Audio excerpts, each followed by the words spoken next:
Hello friends, today we are going to learn a new chapter from grammar, a and the. A and the इसको हम बोलते हैं articles. Articles का उपयोग हम कब करते हैं, कैसे करते हैं और कैसे पता चलता है कि कौन सा आर्टिकल कब यूज़ होता है, तो चलिए देखते हैं। We use an before the words that begin with vowel A, E, I, O and U। ठीक है, तो जब ये तीन वॉवल्स है, वॉवल साउंड है और वर्ड का शुरुआत ये वॉवल से होता है, तो हम एंड का उपयोग करते हैं।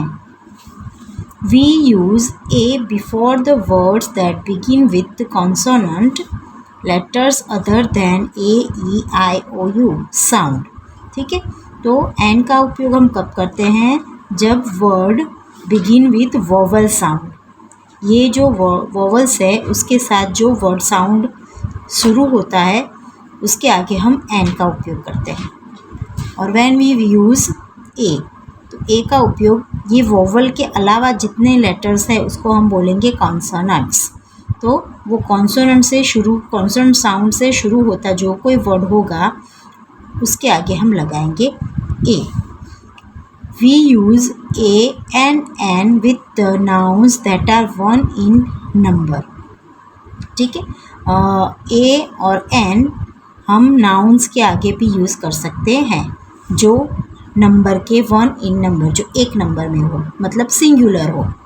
ठीक है, सिंगुलर मतलब एक, हाँ एक होता है, उसके आगे हम ए और एन का उपयोग करते हैं। ठीक है, अ बॉय एक लड़का, अ बॉय, बॉयज़ होगा तो ए नहीं लगाएंगे। ठीक है, तो ये ऐसे हम एक नंबर मतलब सिंगुलर वर्ड होगा उसके आगे हम ए और एन का उपयोग करते हैं। एग्जाम्पल के तौर पे देखिए, an eagle, a friend, a plum. ठीक है, we use the before a naming word when we talk about the same thing again. Same thing again, किसी भी चीज़ के बारे में अगर हम बोल रहे हैं, लेकिन अगर वही चीज़ के बारे में हम फिर से बात करते हैं, तब हम द का उपयोग करते हैं। जैसे कि for the first time we say a bus, but the next time when we talk about the same bus we say the bus. एक ही बस के बारे में हम बात कर रहे हैं, हम पहले बोलेंगे एक बस था जिसमें बहुत सारे पैसेंजर्स थे, लेकिन जब नेक्स्ट टाइम हम उसी बस के बारे में फिर से बोलते हैं कि वो बस का एक्सीडेंट हुआ, तो हम बोलेंगे द बस।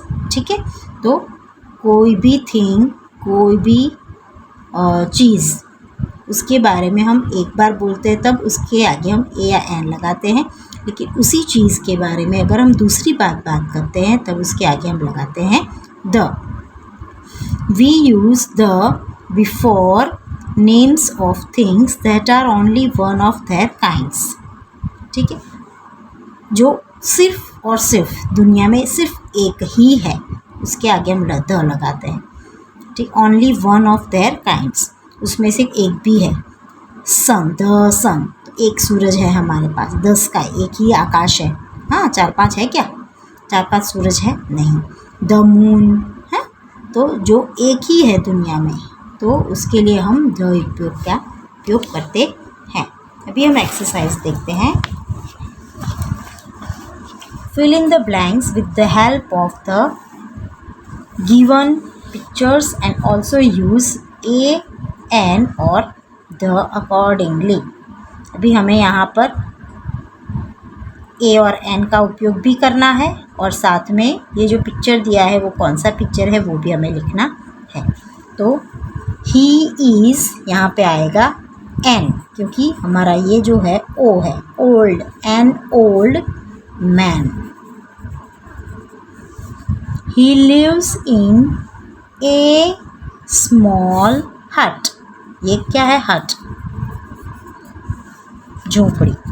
ही कैचेस, वो क्या कर रहा है, catches fish from the river and sells them in the market.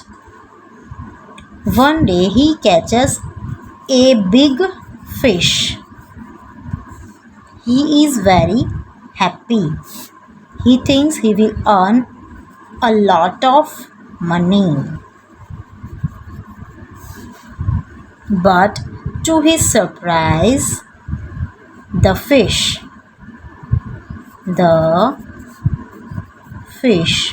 starts speaking and tells him to leave it in the river.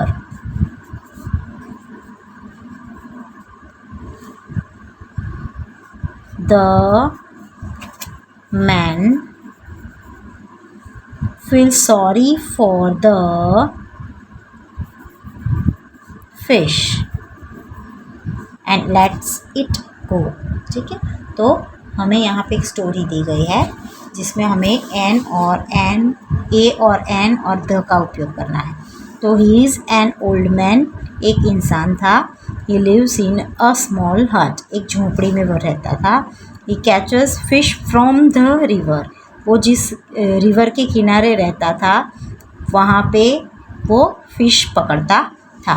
And sells them in the market, और वो उसको market में बेचता था। One day he catches a big fish, एक दिन उसने बहुत बड़ी फिश पकड़ी। ही इज़ वेरी हैप्पी, वो बहुत खुश था। He thinks he will earn a lot of money, उसने सोचा कि वो बहुत सारे पैसे कमाएगा ये फ़िश को सेल करके, बेच के। But to his surprise the fish start speaking, और उसको बहुत आश्चर्य हुआ जब फिश ने बोलना शुरू किया। Tells him to leave it in the river, उसने बोला कि हमें पानी में छोड़ दो। The man feel sorry for the fish and lets it go, वो इंसान था, उसको बहुत बुरा लगा और उसने फ़िश को पानी में छोड़ दिया। ठीक है, अभी जो दूसरा एक्सरसाइज है वो है the children are playing kites that have incomplete sentences written on them. First fill in the blanks with a, an or the to complete the sentence. Then color the kites red if sentence on them are filled with a, green for an and yellow for the. ठीक है, पहले हमें क्या करना है, sentence के अंदर a, an और the लिखना है, और जहाँ पे a लिखा है वहाँ पे हमें कलर करना है। ठीक है, ग्रीन फॉर an और yellow for the, red for a, green for an और येलो फॉर द। तो चलिए देखते हैं। पहला, आई एट एन एग, यहाँ पे आएगा an egg for the breakfast. The earth, एक ही अर्थ है ना हमारे पास, the earth is round. Stars, the stars are shining brightly. I need an eraser. The dog found a bone. इसको आपको कलर करना है।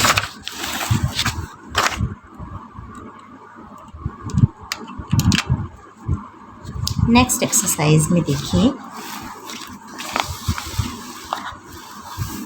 Fill in the blanks with a, an और द। हमें ए, एन और द का उपयोग करना है। कौन सी ब्लैंक में ए आएगा और कौन सी ब्लैंक में द आएगा, एन आएगा। ठीक है, I need blank friend to play with, a friend, मुझे एक दोस्त की ज़रूरत है जो मेरे साथ खेल सके। Number 2, I want to go to the moon, एक ही मून है हमारे पास, the sun. Number 4, it is a sunny day. Number 5, I want to eat an orange. Number 6, my cousin has a pet dog. The dog likes to play with. ठीक है, ये हमारा हो गया आर्टिकल। आर्टिकल के बाद आएगा नया टॉपिक, वो है एपोस्ट्रॉफी। एपोस्ट्रॉफी हम कब यूज़ करते हैं? Read the following sentence. The bag that Vanya has is red in color. This sentence can also be written like this. Vanya's bag is red in color. मतलब ये जो पूरा लंबा सेंटेंस है, इसको हमें एपोस्ट्रॉफी एस से छोटा कर देना है। The bag that Vanya has. Vanya के पास जो बैग है वो रेड है कलर में। वान्या's bag is red in color, तो दोनों का मीनिंग तो सेम ही हो गया। ठीक है, We use apostrophe with the nouns to show belongings. किसी की चीज़ दिखाने के लिए, belonging मतलब किसी की चीज़ दिखाने के लिए हम apostrophe का उपयोग करते हैं।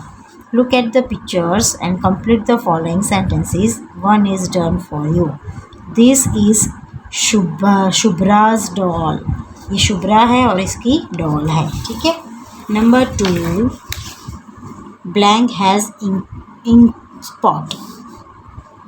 Rahul's shirt. ठीक है, इसका शर्ट है वो राहुल का, तो Rahul's shirt has ink spots.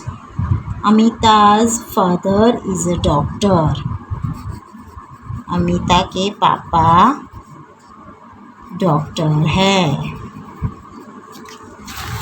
Next exercise, add apostrophe to the words given in the bracket and fill in the blanks.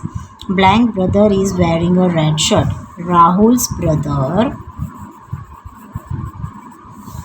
Blank puppy is pulling her dress. Sumi's puppy. Rudolph is blank reindeer. Santa's reindeer. Blank bike has a puncture. Golu's bike.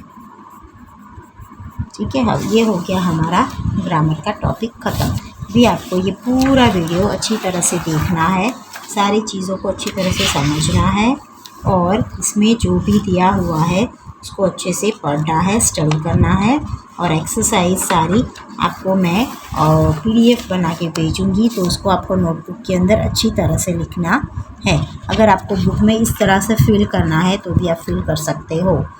हाँ, this is your extra activity में आप कर सकते हो, हमें ये check नहीं करना है। हम नोटबुक देखेंगे और नोटबुक में आपको ये सारी एक्सरसाइज अच्छी तरह से लिखनी है, और कंप्लीट करके जब हम मंगाए तब आपको दिखानी है। So that's enough for today. Thank you.